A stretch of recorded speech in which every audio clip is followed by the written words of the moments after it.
నమస్కారం. ఘంటారావానికి స్వాగతం. ముందుగా ప్రధాన అంశాలు. విజయవాడ జైలు నుంచి కస్టడీకి వల్లభనేని వంశీ.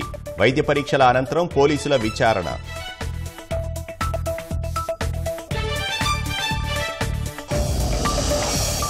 అసెంబ్లీలో జగన్ యాగి ప్రజాస్వామ్యాన్ని ఖూనీ చేయడమే. సభలో వైసీపీ సభ్యుల తీరును తప్పుపట్టిన కూటమి ఎమ్మెల్యేలు.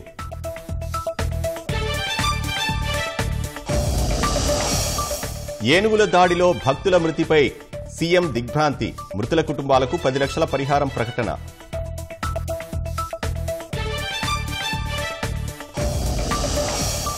తిరువనంతపురంలో ప్రేమికుడి ఉన్మాదం. ప్రేయసితో పాటు 5 కుటుంబ సభ్యుల హత్య.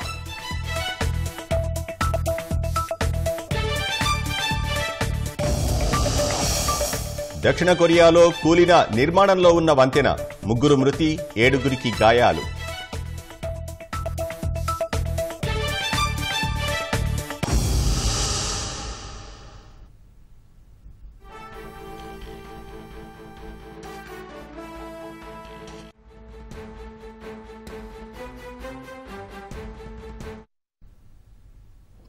వల్లభనేని వంశీని పోలీసులు కస్టడీలోకి తీసుకున్నారు. వైద్య పరీక్షల అనంతరం విచారించనున్నారు. మరింత సమాచారం మా ప్రతినిధి జయప్రకాష్ ప్రత్యక్ష ప్రసారం ద్వారా అందిస్తారు. వినోద్, ప్రస్తుతం వంశీకి జీజీహెచ్లో వైద్య పరీక్షలు నిర్వహిస్తూ ఉన్నారు. వైద్య పరీక్షల అనంతరం పోలీస్ స్టేషన్కు తీసుకువస్తారు. ప్రస్తుతం ఏ పోలీస్ స్టేషన్కి తీసుకువస్తారు అనేది పోలీసులు రహస్యంగా ఉంచుతూ ఉన్నారు. కృష్ణలంక అదేవిధంగా 1 టౌన్ పోలీస్ స్టేషన్కు తీసుకువెళ్తారు అనేటువంటి సమాచారం అయితే ఉంది. కృష్ణలంక పోలీస్ స్టేషన్లోనే ఆయన్ని అరెస్ట్ చేసినప్పుడు ఇక్కడే ఉంచి విచారించి ఇక్కడి నుంచే కోర్టుకి తరలించిన పరిస్థితి మనకి తెలిసిందే.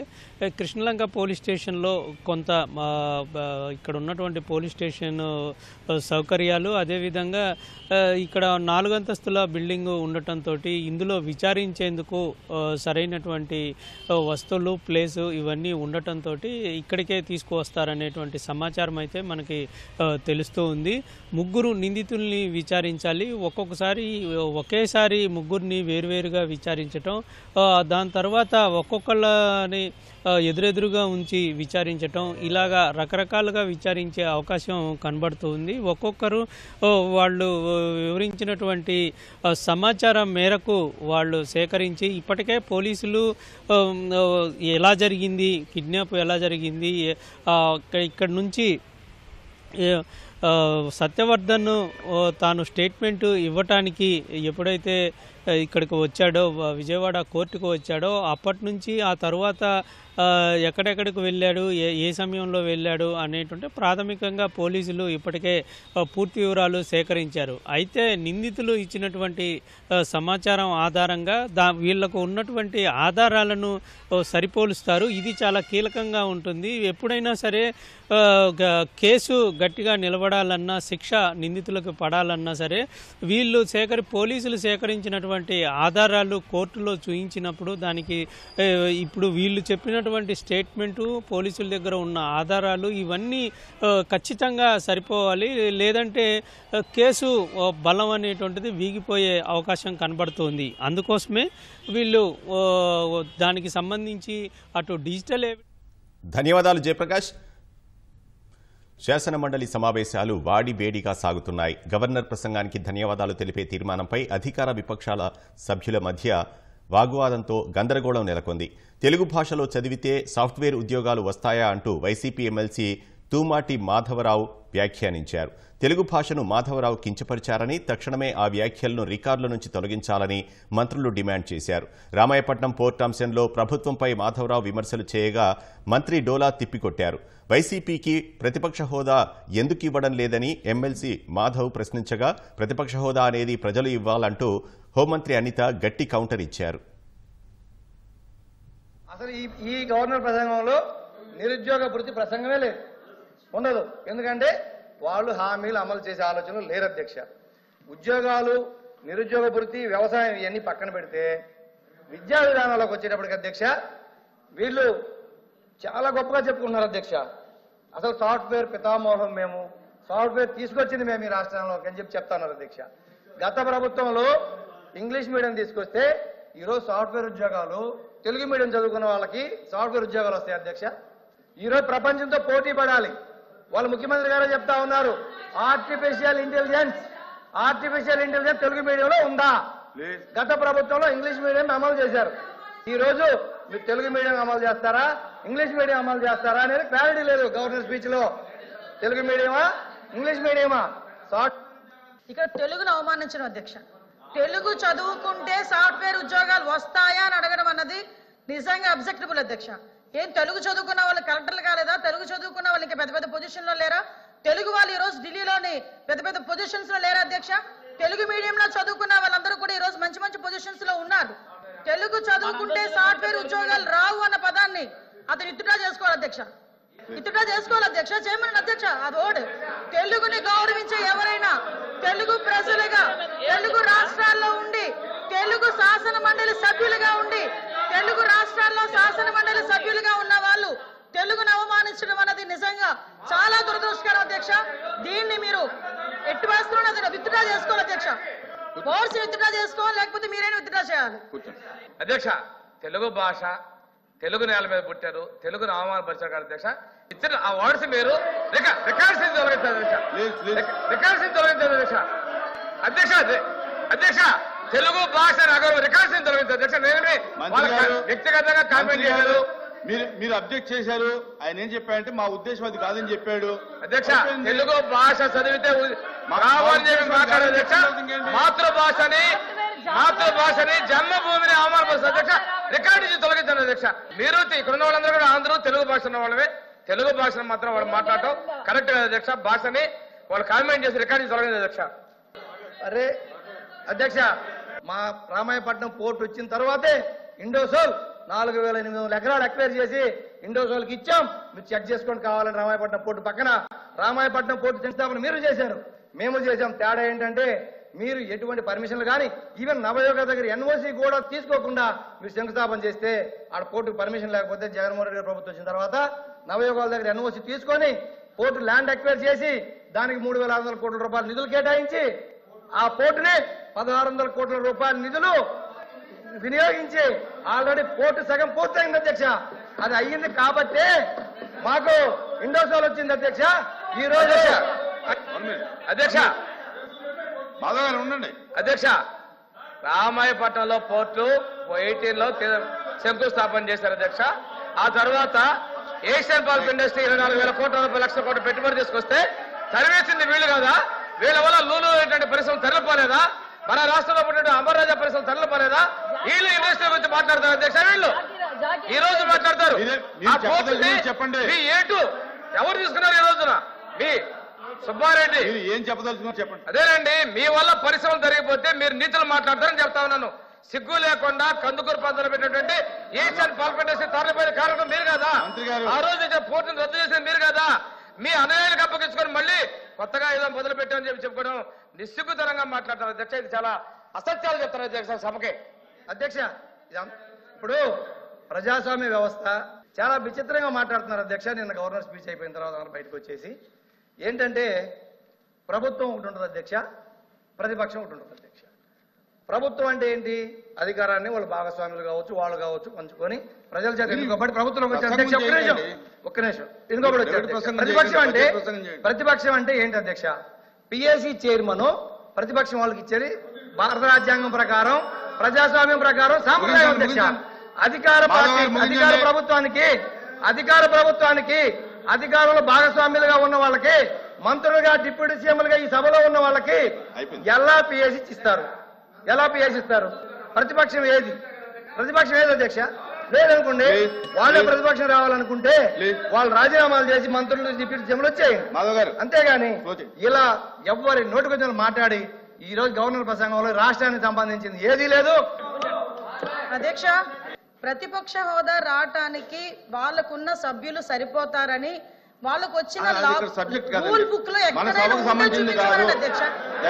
అధ్యక్ష చెప్పాలి. గురించి ప్రతిపక్షం గురించి అంత గట్టిగా మాట్లాడుతూ ఒక పక్క మీరు, ఒక పక్క స్పీకర్ గారు, ఓ పక్క గవర్నర్ గారు మాట్లాడుతున్న సందర్భంలో ప్రతిపక్ష హోదా కావాలి అని చెప్పి అడగడం అన్నది ఎంతవరకు సభ్యత అధ్యక్ష? వీళ్ళు సభ్యత సంస్కారాల గురించి మాట్లాడుతున్నారేంటి అధ్యక్ష? ప్రతిపక్ష హోదా అనే విషయం ఈ సభకు సంబంధించింది కాదు. అది ఆయన మాట్లాడారు అధ్యక్ష.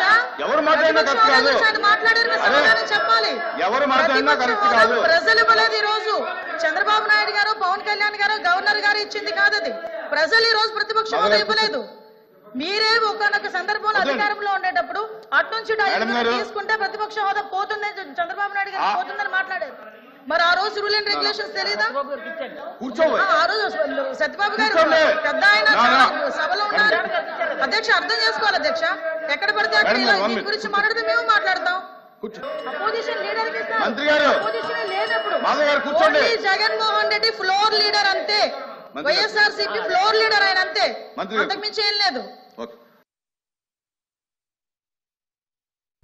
గత 5 ఏళ్ల వైసీపీ పాలనలో అన్ని రంగాలు ధ్వంసమయ్యాయని శాసనమండలిలో బీటీ నాయుడు విమర్శించారు.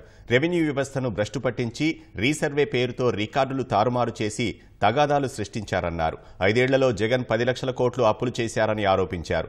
నిధులన్నీ దారి మళ్లించి వైసీపీ నేతల జల్సాలకు వెచ్చించారని, జగన్ నిర్వాకం చూసే ప్రజలు 11 సీట్లకే పరిమితం చేశారని వ్యాఖ్యానించారు. గాడి తప్పిన పాలనను దారికి తెస్తున్నామన్నారు.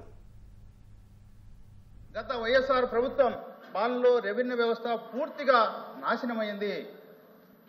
అందులో కీలకంగా మనమందరూ చూశాం అధ్యక్ష, ల్యాండ్ టైటిలింగ్ యాక్ట్ అధ్యక్ష. ఈ యాక్ట్ పేరు తలుచుకుంటేనే ప్రజలు గడగడలాడే పరిస్థితి. రీసర్వే పేరుతో రికార్డులు తారుమారు చేసి వైఎస్ఆర్ సంబంధించినటువంటి నాయకులకు సంబంధించినటువంటి పేర్లు జోడించి ఈ రీసర్వే వల్ల ఈ రోజు వరకు గ్రామాల్లో తగాదులు ఉన్నాయి. మీరు పోయి చూడొచ్చు అధ్యక్ష. ఛాలెంజ్ చేస్తున్నాం. ఈ రోజు వరకు ఫ్యాక్షన్ అణిగిపోయింది అధ్యక్ష. ఈ రీసర్వే వల్ల రికార్డులు తారుమారు చేయడం వల్ల సొంత అన్నదమ్ముల్లో కుటుంబాల్లో కూడా కలహాలు వచ్చే పరిస్థితి ఈరోజు కనపడుతుంది అధ్యక్ష. అదే కూటమి ప్రభుత్వం వచ్చిన వెంటనే భయానకమైనటువంటి ల్యాండ్ టైటిలింగ్ యాక్ట్ ను రద్దు చేయడం జరిగింది అధ్యక్ష. మీ అందరికీ తెలుసు అధ్యక్ష, 2019 నాటికి అంటే 60 సంవత్సరాలు మొత్తం రాష్ట్ర అప్పు ఒకసారి లెక్క కట్టితే అధ్యక్ష 3.14 లక్షల కోట్ల అధ్యక్ష. అదే జగన్ రెడ్డి గారి పాలనలో వైఎస్ఆర్ ప్రభుత్వం 5 సంవత్సరాలు చేసినటువంటి అప్పు 10 లక్షల కోట్ల అధ్యక్ష. దీని అసలు వడ్డీ కలిపితే ఏడాదికి 70,000 కోట్లు చెల్లించాల్సి వస్తుంది అధ్యక్ష.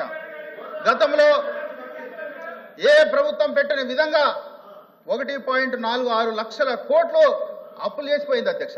దీన్ని అదేవిధంగా కేంద్ర ఆర్థిక సంఘం నిధులు ముందుగానే కాజేశారు అధ్యక్ష. ఇవన్నీ ఎక్కడ పోయావని ఒకసారి ఆలోచన చేసే అధ్యక్ష. జగన్మోహన్ రెడ్డి గారి విలాసాలకు వైఎస్ఆర్ పార్టీ సంబంధించినటువంటి నాయకులకు, మంత్రులకు, ఎమ్మెల్యేల యొక్క జలసాలకు ఇన్ని అప్పులు చేశారు అధ్యక్ష.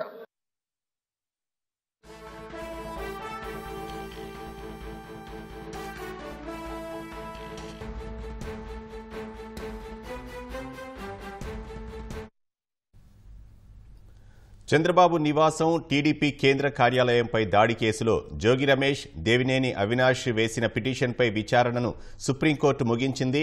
మరింత సమాచారం మా ప్రతినిధి అరుణ్ అడిగి తెలుసుకుందాం. అరుణ్, చంద్రబాబు నివాసం, టీడీపీ కార్యాలయంపై దాడి కేసులో జోగి రమేష్, దేవినేని అవినాష్ పిటిషన్పై సుప్రీం విచారణ ముగింపునకు సంబంధించి వివరాలేంటి?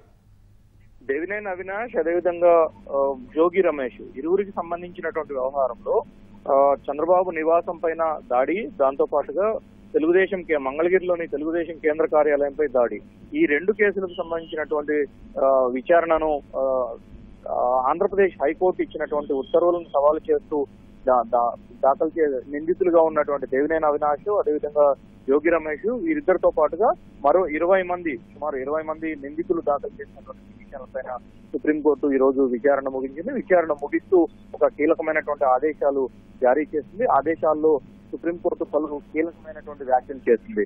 గత 3 ఏళ్ల క్రితం నమోదైనటువంటి కేసులో దర్యాప్తు కొనసాగాల్సిందేనని, దర్యాప్తుకు నిందితులంతా పూర్తి స్థాయిలో సహకారం అందించాల్సిన, ఏ మాత్రం సహకారం అందించకపోయినా వారికి ఇప్పటికే ఇచ్చినటువంటి రిలాక్సేషన్స్ ఏవైతున్నాయో అవన్నీ ఆటోమేటిక్ గా రద్దు అయిపోతాయి అని చెప్పని కూడా సుప్రీంకోర్టు స్పష్టం చేసింది.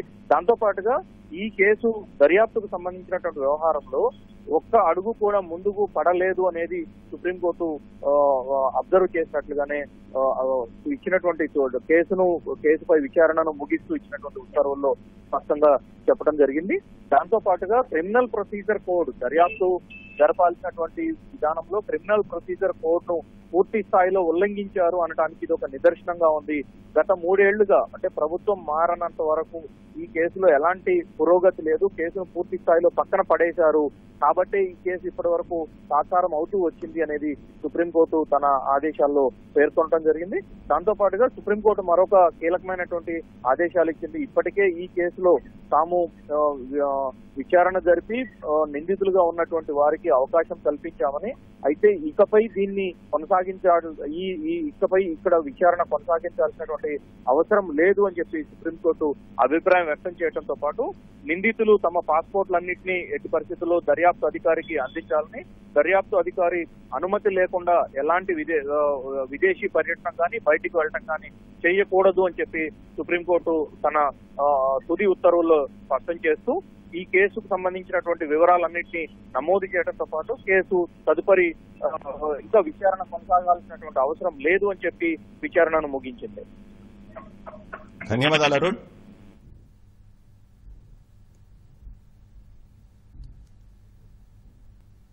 ప్రజలు ఇవ్వని ప్రతిపక్ష హోదా కోసం జగన్ శాసనసభలో యాగి చేయడం ప్రజాస్వామ్యాన్ని ఖూనీ చేయడమేనని కూటమి ఎమ్మెల్యేలు ఆక్షేపించారు. గవర్నర్ ప్రసంగంపై ధన్యవాదాలు తెలిపే తీర్మానం సందర్భంగా వైసీపీ సభ్యుల తీరును అధికార పక్ష సభ్యులు తప్పుబట్టారు. 1983 ఆ సమయంలో అధ్యక్ష భారతీయ జనతా పార్టీకి ఉన్నటువంటి సంఖ్యాబలం ఎంత అధ్యక్ష? ఇద్దరు సభ్యులు ఉండేవాళ్ళు అధ్యక్ష. వాజ్పేయి గారు, ఎల్కే అద్వానీ గారు. ఆ రోజు ప్రతిపక్ష హోదా లేకున్నా దేశ సమస్యల్ని సమర్థవంతంగా ఆనాడు మరి పార్లమెంట్ లో ప్రస్తావించినటువంటి సందర్భాలు ఎన్నో చూసాం అధ్యక్ష. 2004 లోక్సభ ఎన్నికల అధ్యక్ష కాంగ్రెస్ పార్టీకి 44 మంది పార్లమెంట్ సభ్యులు ఎన్నికయ్యారు అధ్యక్ష. 55 మంది పార్లమెంట్ సభ్యులు ఎన్నికైతేనే ప్రతిపక్ష హోదా ఇస్తారు అధ్యక్ష. కాంగ్రెస్ పార్టీ లేకపోయినా రాహుల్ గాంధీ గారు సభకు హాజరు కాలేదా? ప్రజా సమస్యలను ప్రస్తావించలేదా? జగన్మోహన్ రెడ్డి గారు మరి వారి ఇష్టాని రీతిలో వారి సభ్యులందరినీ గవర్నర్ గారు దీనికి అడ్డంగా నిలబడండి అని చెప్పి ఆయనే సైకిల్ చేసి పంపించడం, ప్రజలు ఇచ్చిన మ్యాండేట్ ను కూడా తిరస్కరిస్తున్నారంటే రేపు 11 సీట్లు కూడా అనరుడు అధ్యక్ష. కేవలం నిన్న ఏదో తన సభ్యత్వం పోతుందేమో, 60 రోజులు మించిపోతే పోతుందేమో, దాన్ని రెన్యూవల్ చేసుకోవడానికి వచ్చారు తప్ప నిన్న హాజరయ్యారు. ఈ రోజేమో సభలోనేమో ఎక్కుంటారు అధ్యక్ష. నిన్న సభలో వారి ప్రవర్తన చాలా అసహ్యంగా ఉంది. గత అసెంబ్లీ సెషన్స్ కి రాలేదు, ప్రజల గురించి పట్టించుకోలేదు. ఈ 9 నెలల్లో ఏ రోజు ప్రజల గురించి ఆలోచించలేదు. మళ్ళీ రాష్ట్ర గవర్నర్ గారు చేస్తున్న ప్రసంగాన్ని అడ్డుపడుతూ ఖచ్చితంగా మళ్ళీ ఇంకొకసారి ఒక జోకర్గా ఆయన మిగిలాడని ప్రజలు ఈరోజు చెప్తున్నారు అధ్యక్ష. శాసన మండలిలో సభ్యుడిగా ఉన్న ఒక ఎమ్మెల్సీ మీడియా ముందుకు వచ్చి పవన్ కళ్యాణ్ గారు ఎక్కడా కనిపించలేదు అని మాట్లాడడం చాలా అసహ్యంగా ఉంది అధ్యక్ష. ఇంకా వాళ్ళ బిహేవియర్ అలాగే కంటిన్యూ అయితే అధ్యక్ష 29లో 11 సీట్లు కూడా రావు అధ్యక్ష వాళ్ళకి. మన ప్రభుత్వం వచ్చిన కేవలం 6 నెలల్లో ఈ వెంటనే రైల్వే జోన్లు పని మొదలైనవి. ఆ రోజు ఎవరన్నా జగన్మోహన్ రెడ్డి గారిని ఆపారా అధ్యక్ష? పారిశ్రామికవేత్తలు రాష్ట్రంలో పెట్టుబడులు పెట్టాలంటే, ఎవరన్నా ఈ రాష్ట్రానికి రావాలంటే మళ్ళీ జగన్మోహన్ రెడ్డి ముఖ్యమంత్రి కాడని గ్యారంటీ ఇస్తే మేము వస్తామని చెప్తున్నారని, ఇప్పుడు కాదు ఎప్పటికీ కూడా వైఎస్ఆర్సీపీ ప్రభుత్వం ఈ రాష్ట్రంలో రాదు అన్న స్పష్టమైనటువంటి ఆలోచన ప్రజల్లో వచ్చి ప్రజలు హామీ ఇస్తే ప్రజల వైపు నుంచి నిలబడి ఈ రాష్ట్రాన్ని అభివృద్ధి చేసి మనం ప్రజలకు ఇవ్వగలమని మీ ద్వారా తెలియజేస్తూ ధన్యవాదాలు చెప్తున్నాను అధ్యక్ష. అన్నమయ్య జిల్లా ఓబులవారిపల్లె మండలం వైకోట సమీపంలోని గుండాలకోన వద్ద తీవ్ర విషాదం చోటు చేసుకుంది. శివాలయానికి వస్తున్న భక్తులపై ఏనుగుల గుంపు దాడి చేసింది. ఈ దుర్ఘటనలో 3 భక్తులు అక్కడికక్కడే మృతి చెందారు. మరో 2 పరిస్థితి విషమంగా ఉండడంతో రైల్వే కోడూరు ప్రభుత్వ ఆసుపత్రికి తరలించారు. శివరాత్రి సందర్భంగా గుండాలకోనలోని సిద్ధేశ్వర స్వామి ఆలయంలో జాగరణ చేసేందుకు వైకోట కన్నెగుంట కాలనీకి చెందిన 30 మంది భక్తులు రాత్రి 2 గంటల సమయంలో నడుచుకుంటూ వెళ్తున్నారు. గుండాలకోన సమీపంలోకి రాగానే ఒక్కసారిగా అడవిలో నుంచి వచ్చిన ఏనుగుల గుంపు భక్తులపై దాడి చేసింది. ముగ్గురు భక్తులు అక్కడికక్కడే మృతి చెందారు. చనిపోయిన వారిలో ఓ మహిళ ఉన్నారు. గాయపడిన వారిని పోలీసులు హుటాహుటిన రైల్వే కోడూరు ప్రభుత్వ ఆసుపత్రికి తరలించారు. మృతుల కుటుంబ సభ్యుల రోదనలతో గుండాలకోన ప్రాంతం విషాదంలో మునిగిపోయింది. అన్నమయ్య జిల్లా గుండాలకోన ఆలయం వద్ద ఏనుగుల దాడిలో భక్తులు ప్రాణాలు కోల్పోవడంపై ముఖ్యమంత్రి చంద్రబాబు దిగ్భ్రాంతి వ్యక్తం చేశారు. క్షతగాత్రులకు మెరుగైన వైద్యం అందించాలని అధికారులను సూచించారు. బాధిత కుటుంబాలను ఆదుకుంటామని సీఎం ప్రకటించారు. ఆ మేరకు మృతుల కుటుంబాలకు 10 లక్షల రూపాయల చొప్పున, క్షతగాత్రులకు 5 లక్షల చొప్పున పరిహారం అందించాలని ఉప ముఖ్యమంత్రి పవన్ కళ్యాణ్ అధికారుల్ని ఆదేశించారు. మహాశివరాత్రి రద్దీ దృష్ట్యా అటవీ ప్రాంతాల్లో ఉన్న ఆలయాల వద్ద కట్టుదిట్టమైన భద్రత కల్పించాలని ఆదేశించారు. ప్రమాదంపై దేవాదాయ శాఖ మంత్రి ఆనం రామనారాయణ రెడ్డి, అన్నమయ్య జిల్లా ఇన్ఛార్జి మంత్రి బీసీ జనార్దన్ రెడ్డి విచారం వ్యక్తం చేశారు.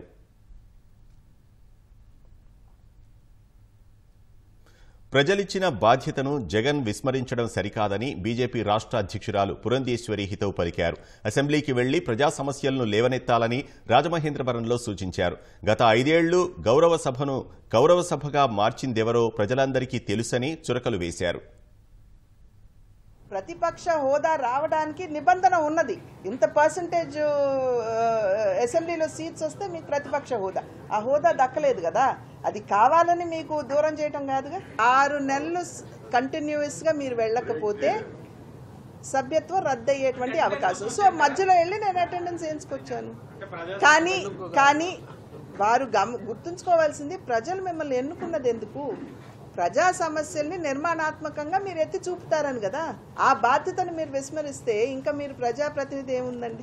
గౌరవ సభని కౌరవ సభగా మార్చింది ఎవరండి? అప్పట్లో ప్రతిపక్షంలో ఉన్నటువంటి నాయకులు మాట్లాడటానికి లేచి నిలబడితే బూతుల పురాణం అందుకుని వారిని అసలు మాట్లాడనిచ్చేవారు కాదు. వారిని ఏ రకంగా అవమానపరిచారో యావత్ ఆంధ్ర రాష్ట్రం చూసింది. కనుక ఇవాళ వాళ్ళు ఆ మాట అంటంలో న్యాయం లేదు. రాజమహేంద్రవరంలో 90 ఏళ్ల నాటి రావి వృక్షానికి అధికారులు జీవం పోశారు.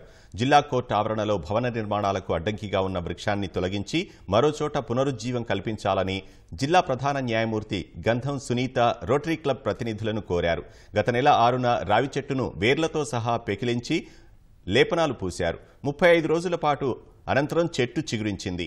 దాన్ని ఎస్పీ కార్యాలయం ఆవరణలో నాటారు. మహావృక్షాన్ని బతికించిన రోటరీ క్లబ్ సభ్యుల్ని జిల్లా ప్రధాన న్యాయమూర్తి గంధం సునీత, కలెక్టర్ ప్రశాంతి, ఎస్పీ నరసింహ కిషోర్ అభినందించారు. జిల్లా కోర్టులో ఒక బిల్డింగులు కట్టడం వల్ల అక్కడ రోడ్డు గడ్డుగా ఉందని చెప్పేసి తీసేయాలని తెలియడంతో డిస్ట్రిక్ట్ జడ్జి గారిని కనుక్కొని మేము వెళ్ళి మంచి ప్లేస్లో పెడతామని చెప్పిస్తే ఆవిడ అనుమతి ఇచ్చారు. అనుమతి ఇచ్చిన తర్వాత ఎంక్వైరీ చేయగా మన ఎస్పీ గారిని అడగగానే పర్మిషన్ ఇచ్చారని దీంట్లో 2 నెలలు ట్రీట్మెంట్ చేసి ఈ రోజు తీసుకొచ్చి ఇక్కడ నాటడం జరుగుతుందండి. అంటే గొయ్య 5 అడుగులు తీసామంటే దీంట్లో సేంద్రియోత్పత్తులు అన్నీ వేసాము. 2 నెలల నుంచి అన్ని రకాలు ఇచ్చి దాన్ని ట్రీట్మెంట్ చేయడం జరుగుతుంది.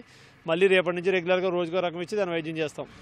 అంటే ఈ కాలంలో అందరూ చెట్లు నరికేసి పరిస్థితులు ఉండబట్టి మనకు ఎక్కడ తెలిసినా సరే మనం తీసుకొచ్చి గ్రీన్ భారత్ మనం వనం అనే కార్యక్రమంతో మనం నాటడం జరుగుతుందండి.